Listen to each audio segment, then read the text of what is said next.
Welcome to the Parenting with Impact podcast with your hosts Elaine Taylor-Klaus and Diane Dempster, co-creators of ImpactParents.com, an online community, award-winning blog, and service organization helping parents all over the world to raise complex kids become capable, independent adults.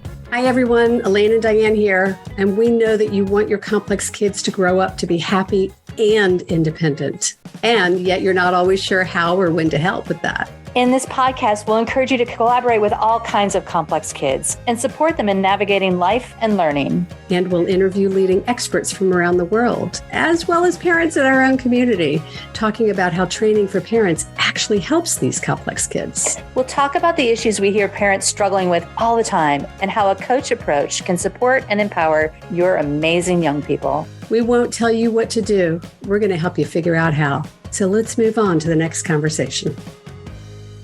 Welcome back, everybody, to another conversation in the Parenting with Impact podcast. My guest today is Dr. Monika Roots. We are going to continue the conversation about talking to kids about pornography, sexuality, online risks. I know it's not an easy topic for a lot of people to think about or talk about, and it's really important. When my 23-year-old son said to me, "Mom, I don't know anybody my age who hasn't been traumatized by the internet," I thought, okay, we got to do something about this. We got to talk about this. So Monika, thank you for being here. Thank you in advance for being willing to step into a really challenging and transparent conversation with me. Thank you for having me. This is a really important conversation, so happy to be part of it. Yeah, I agreed. So why don't you get us started by telling us a little bit about how you can come to be a person that makes sense for me to be talking to you about this? Well, I am trained as a child, adolescent, and adult psychiatrist. I have been seeing everyone from birth to old age since over a decade ago. I started out in areas of child protection, eating disorders, and substance use, and so have seen a lot of acuity over the years. Went on to work at Teladoc. I created their behavioral health line of business. I was chief medical officer at Sanvello during the pandemic, taking care of a lot of people with mental health issues, and more recently co-founded a company called Bend Health that takes care of kids, teens, and young adults and their mental health. So your focus now really is on kids, teens, and young adults.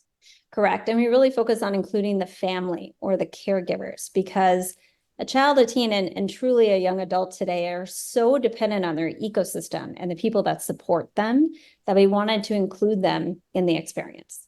Yeah, for sure. So when I was doing some research, everybody, I wanted to find somebody who was willing to have a real conversation with me. And it's not easy to find because it's a complicated conversation. It can be an embarrassing conversation for people to have. I am becoming aware we're going to do another episode that's really more on the data, the research, what Common Sense Media has discovered about the relationship that teens and young adults have with pornography in this day and age in particular. But whether we're talking about pornography in particular or just all kinds of online risks, this is a conversation that parents know is important, kind of like, quote, the sex talk, as if there is a sex talk. So we've talked a little bit in another conversation about prevention, about the importance of having open conversations, of sharing our values with our kids. I want you to set the stage from your lens. What's important for parents in terms of being able to have honest, safe conversations with their kids in this arena? I love how you brought up the sex talk, because in my line of business, when I talk to caregivers, there's always this anxiety around puberty. How do I talk about this? I think that maybe my parents took out a book and read it to me. Maybe. And that was their way of doing it. Maybe. But one of the things that I think is important is we as caregivers, as parents, our kids didn't choose to come into this world. We brought them into this world. And Right. So we have a responsibility of really introducing them to what life is like. And if you think about it, when you have a 5-year-old and they're learning to cross the street, you're going to tell them the ground rules: look left, look right, stop. If there's a car, don't cross. You teach them how to do it. They then practice it multiple times with you. And then they cross the street on their own. And that's their victory. But you set them up for that process. It is very much the same as we think about online experiences, as we think about pornography and what they may encounter. It is our responsibility, whatever age they may happen to be introduced, to explain to them what they may find, explaining how you are there to help them navigate. And third, to be able to continuously be there to support them when new things come up, because you cannot predict everything that they will see, but you want to be the voice that they can turn to, the support that they can turn to when they have questions. So there are parents listening, and I hear you, and I'm thinking about, and I've been pretty open about this of late, that my son, my youngest kid is 23. And so he was in that early realm of young children who were exposed to the internet before we really knew what we were dealing with. And he and his friends all bear scars from those early years. And now we know about internet controls, and we have all parental controls and all of these things. And we also know that these kids are better at technology than we are, and they can get around a lot of them. Right. So what you're saying is that it's not enough to just say, no, my kid's not going to see this. We need to almost think about the internet or technology like water. You may stop at one place, but it's going to come and trickle in a different way. And so to assume that you can just protect your child from all these things, put them in a bubble and control what they consume, that just won't happen. I have young kids. I have an 8 and 11-year-old, and they go to school, and he has a friend who has a cell phone, who has accessed the internet and has talked about seeing a naked woman online. Mm-hmm. So I could put as many controls as I want, but that child is still going to go to school and interact with his friends, and he will have an interaction of one form or another. So you cannot protect them from that. But what you can do is increase their literacy, their understanding of what is right and wrong, that is age appropriate. But opening that conversation, just like the sex talk, making it feel like it's not a shameful conversation, but a real conversation, gives that ground level and ability for your child to come to you when they're confused, or they have questions, or they have seen something that scares them. Yeah. So really what you're trying to do is, and we talk about this in every aspect of life, right? This is just, in some ways, I don't want to say the stakes are higher, but the stakes are different, certainly. We want to be the person they come to.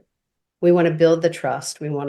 And so a lot of parents hearing that may be thinking, yeah, there's nothing that's going to turn my kid off more than me starting to talk about this. Nothing will push them away further. How do you respond to that? It's so funny. I hear that, but what actually kids need, even teens, is the concept of boundaries. Mm-hmm. So what makes a teen very, very anxious and may actually push their parents away more is when they don't understand what boundaries are. They don't understand the limits, because if you remember, developmentally at that age, their entire job is to test limits, understand how far they can go before they get in trouble. If we do not set a boundary, they actually get anxious because they will keep searching for when they will get in trouble. And once they hit against that, it may actually be too much. So one of the things that I tell parents is, it is never too late to have that conversation. Okay, maybe you've had a teen that got access to a phone 6 years ago. You didn't have the conversation then. You're learning more. You're a little scared about what they now are exposed to. And I hear sometimes, oh, I can't have that conversation anymore. It's too late. You know what? As a parent, it's never too late. They could be 60, they could be 70. As a caregiver, as a parent, I will be there. It is never too late. So having that courage to say, no, I'm going to have this conversation. Maybe you don't have the full conversation, but you introduce, you may be seeing some things online that could be harmful, or things that you're curious about. I want you to know that I'm here to talk about that. Some things that you may be seeing are violence. You could see things around individuals who are talking about suicide or self-harm. You could be seeing graphic, nude pictures of people or pornography. Those are things we need to talk about. I am here when you are ready. I am here when you are ready. Those are probably the most profound words you can say. And that means we actually have to be willing to be there. So how do we, I mean, this just in for me, and I've got some links I'll put in the show notes, y'all, to some articles about how do you have embarrassing conversations with your kids and that kind of thing. But what do we need to do for ourselves to be there for them? Because some of the stuff they can come to us with it's kind of outside of our realm of experience. They're experiencing stuff that we're not. And they actually have, in some ways, strangely more comfort with it than we do. They do. Few things come to mind. The first thing is educate yourself.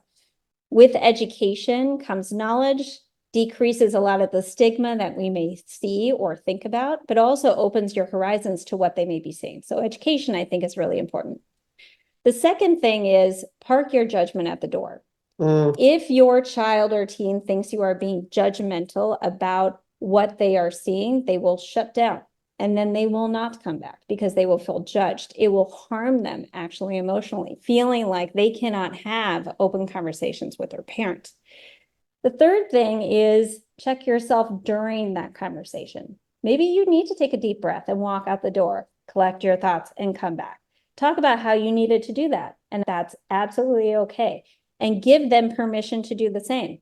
We're going to have a tough conversation. If you need to take a break, I want you to say, I need a break, walk out, come back. There's nothing wrong with interrupting a difficult conversation, and it actually allows you to be more present. In our language, in our community, we call it reclaiming the brain, right? So when that amygdala comes in and starts taking things off course, slow down to speed up. Take the beat, take the breath, know what it is that helps you reclaim your brain. And hopefully you've been doing some work to help your kids understand what it is for them. So the piece that adds to that here is really setting the tone by giving permission to understand that it's going to be an uncomfortable conversation. It's okay to say it's not just you, it's going to be uncomfortable for, it's me too. And we're going to fumble our way through this, right? Give permission to be human. We all need that. Absolutely. That is a great place to take a quick break, and we'll be right back. Hi, it's Elaine. And if you like this podcast, you'll love our coach approach. Whether you're a parent looking for support or a professional supporting families, we invite you to download a free guide with 12 key coaching tools at impactparents.com/gift. You can begin using a coach approach to help kids become more independent or improve all of your conversations at work and at home. That's impactparents.com/gift. Welcome back, everybody, to a conversation in the Parenting with Impact podcast. My guest is Monika Roots, and we are the last line. I just love give permission to be human is something that we talk about a lot in our community. So thank you for that. That was beautiful. Let's go back to this issue of, and we're really talking about more, I think, in this conversation, preteens and teens, right? So there's the preventive conversations about managing what they're going to be exposed to. And we're really moving into if your kids are exposed, how do you have those conversations? But then the question comes to me, how do you know as a parent if your kids are engaging in uncomfortable materials or inappropriate materials and you don't even know it's happening? It is very possible that you won't know. A couple of signs, though, that we tend to look for are things that appear as mental health or behavioral changes. A couple of things may start coming out, especially as they may be exposed to pornography maybe the first time, or maybe watching more and more of it over time, and it almost becomes addictive. So what you may see the first time is that they start to clamp down or not talk. Maybe they spend more time in their room. Maybe they're more anxious and they may actually act out more, like getting irritated or overwhelmed, or maybe even having a tantrum. Very possible. When someone comes to my office and may be experiencing issues of anxiety and depression, I do ask about what they're watching online, what they're exposed to in social media. And I do ask about their relationships, including their romantic relationships. It's not uncommon for a parent to say, well, why are you asking that?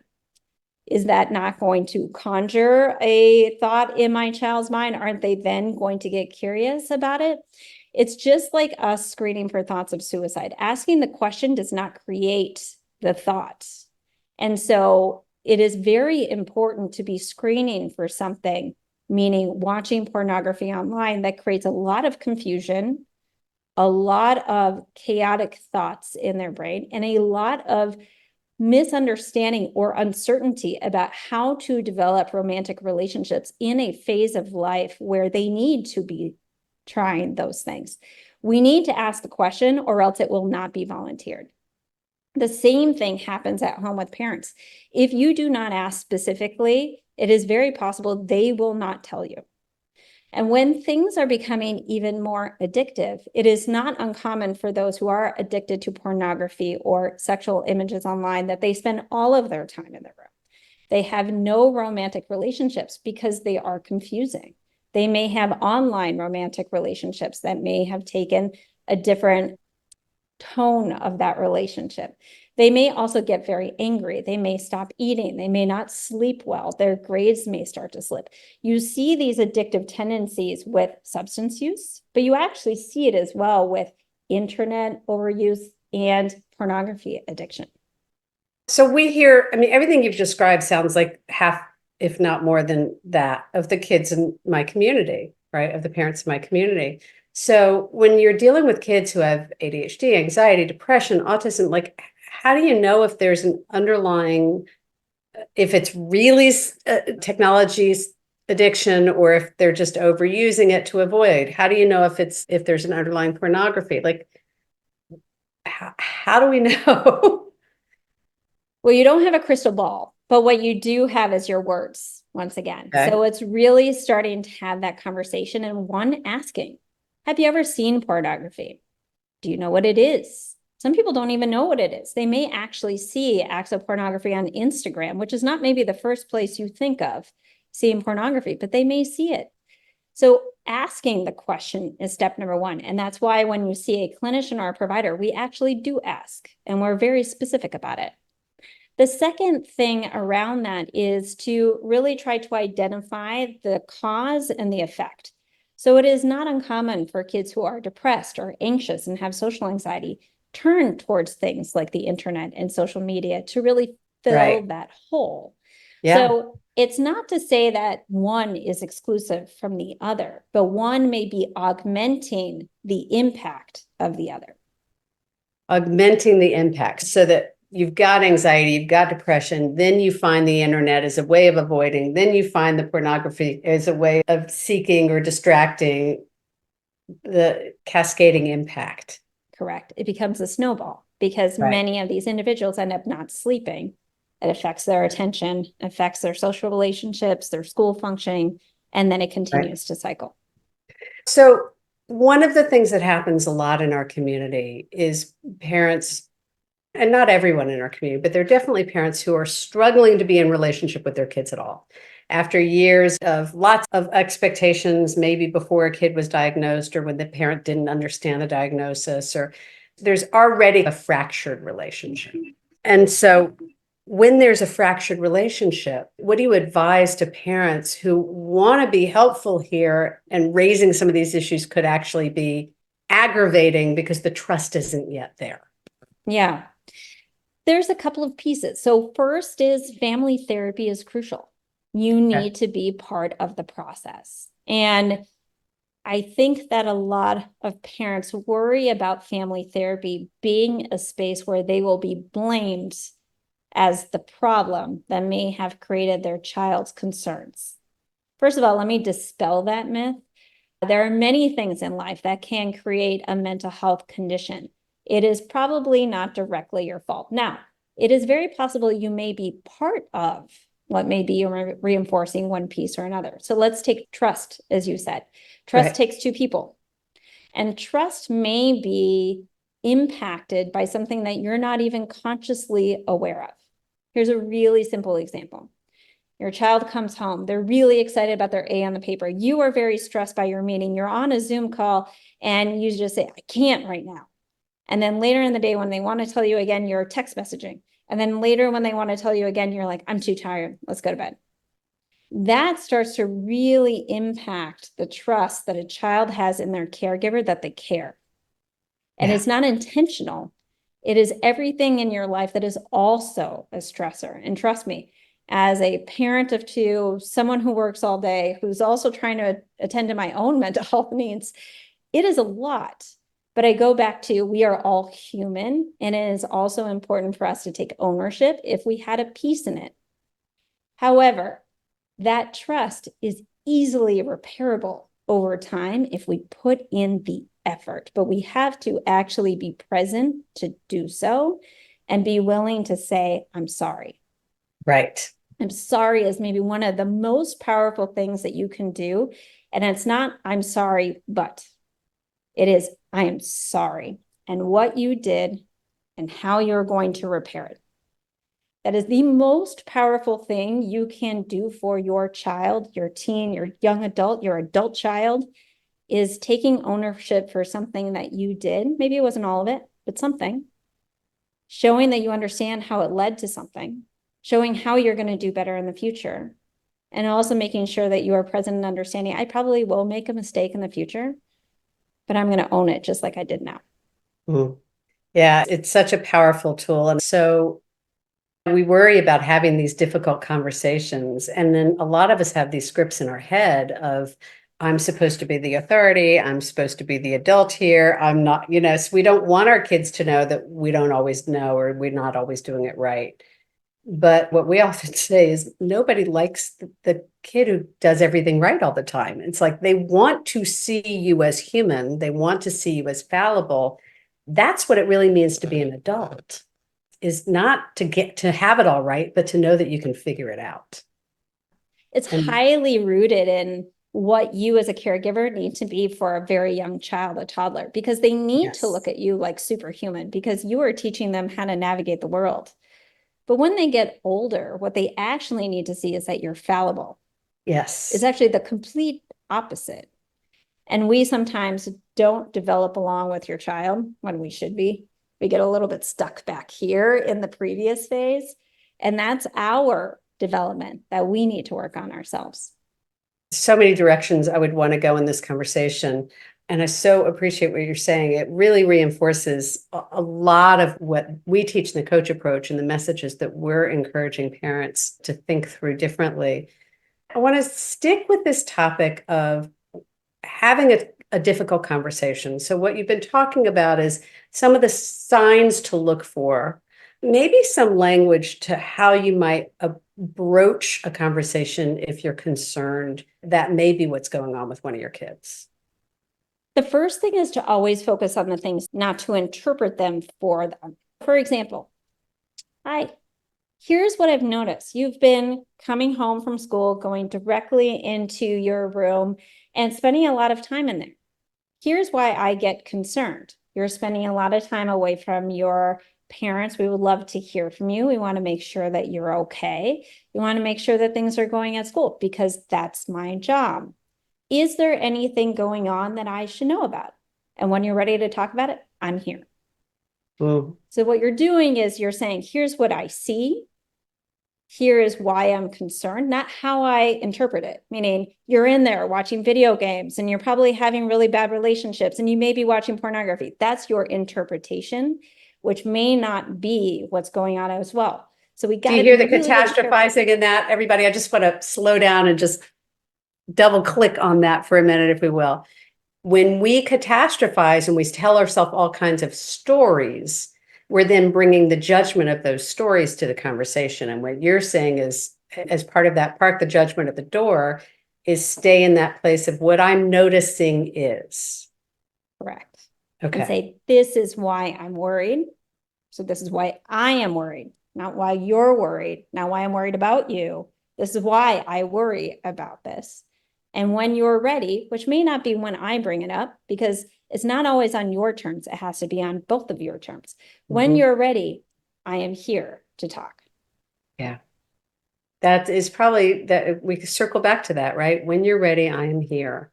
And our kids sometimes, particularly our complex kids, may need to hear that from us many times before they begin to trust it, because for many years, they may have had good reason not to trust it. They may have felt judged. They may have felt micromanaged.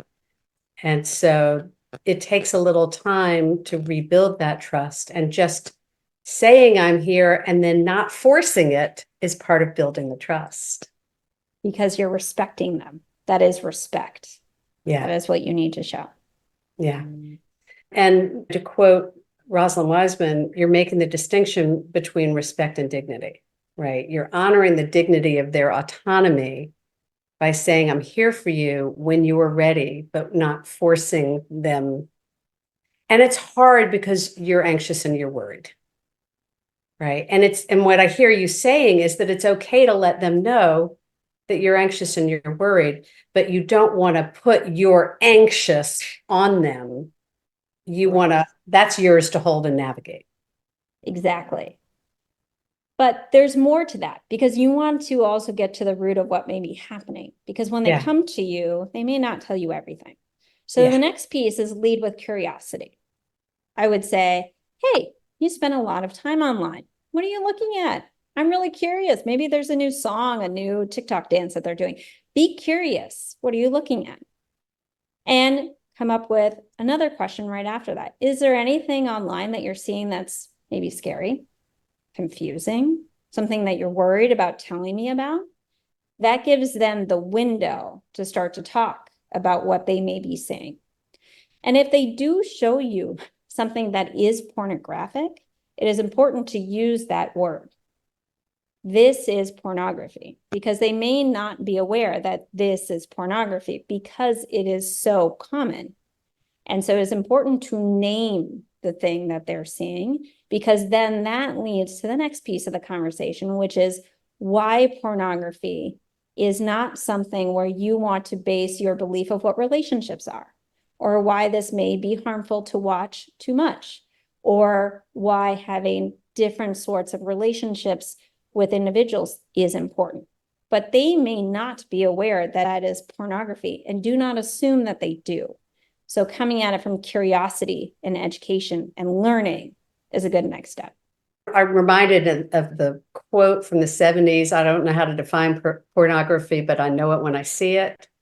And I think what you're saying is, in this day and age, it's so commonplace that they don't know it as such necessarily. There's a lot of it that 20 years ago would have been pornography, and now it's a PG or R-rated movie. Correct. And so it's important, once again, in that moment, park your judgment at the door. Mm-hmm. What you grow up with is not what they're growing up with. So it's important for us to not judge or say, why don't you know this is pornography? Shouldn't you know? If you never taught them, how would they know? They only know from their buddies or their friends. So it's important to understand that as a parent, you want to have the conversation.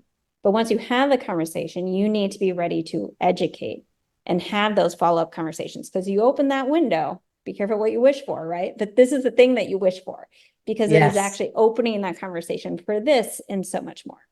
And here's what I'll say. And if you end up in that conversation and you don't feel like you're ready for it, it's okay to say to them, I feel like I got a little homework to do to talk to you about this a little more effectively. Let's pin this, and you got to come back to it. But it's okay not to have it all right then. In fact, it's probably better to give an opportunity to make sure that you can revisit the conversation and give yourself the time to steel yourself, calm yourself, prepare yourself.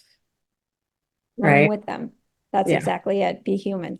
Yeah. I would love to keep going, but I know it's time for us to start wrapping this conversation. Dr. Monika Roots, thank you for being here with us in this conversation, and for the work you're doing in your community. Can you tell us how people can find out more about you? You can find out more about me and the work that we do at bendhealth.com, where we're helping families every day. Everything from handling the ups and downs of life, the worries that come around the bend, all the way up to more serious concerns. So we are here to support. Beautiful. So we'll have it in the show notes. Thank you again. Before we wrap this conversation, is there anything we didn't talk about that you want to make sure we cover? Or maybe something you want to go back and highlight? How do you want to kind of button the conversation for yourself?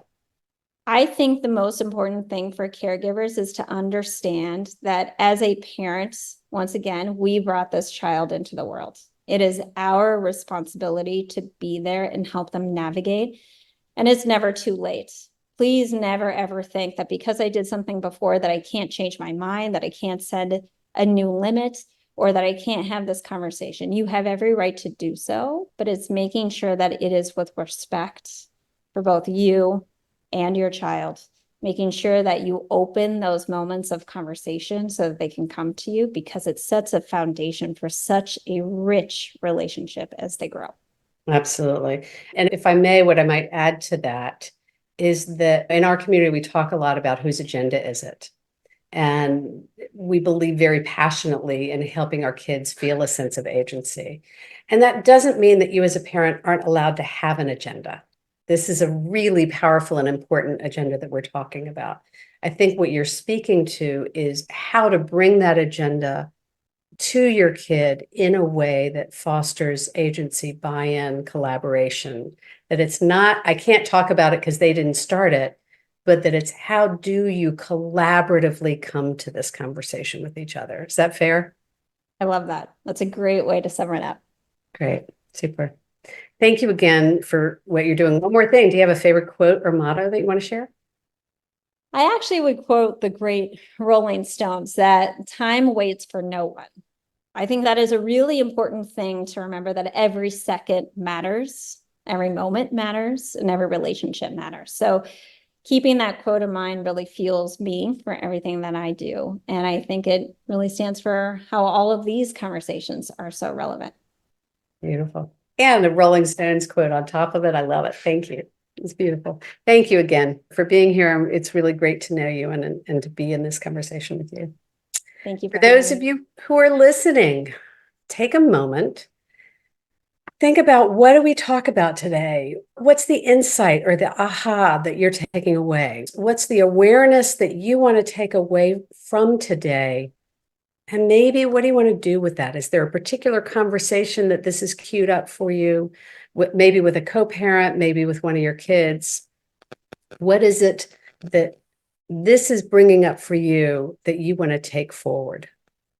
And maybe I'm reminded of this line, I am here if you need me. And that just makes me think about all that we're doing here at Impact. That's what this is about. We're here if you need us. So if you are getting into these conversations and you're looking for help, know that there's lots of resources. We're going to put a ton in the show notes. That's what we're here for. We're available to help guide you through this process. And as always, my friends, thank you for what you're doing for yourself and for your kids. You make an extraordinary difference. Take care, everybody. You've been listening to the Parenting with Impact podcast with Elaine and Diane. For more information on the Impact Parents community or to join Sanity School for Parents, please visit impactparents.com. If you like what you've heard, please share this podcast with friends who need similar guidance and subscribe wherever you listen to podcasts. For the essentials of Elaine and Diane's coach approach to parenting, download a free tip sheet at impactparents.com/podcast. Behavior therapy training for parents is actually recommended as a first-line treatment for complex kids. For information about Sanity School, our training program for parents or teachers, which has helped thousands of families around the globe, visit impactparents.com/sanityschool.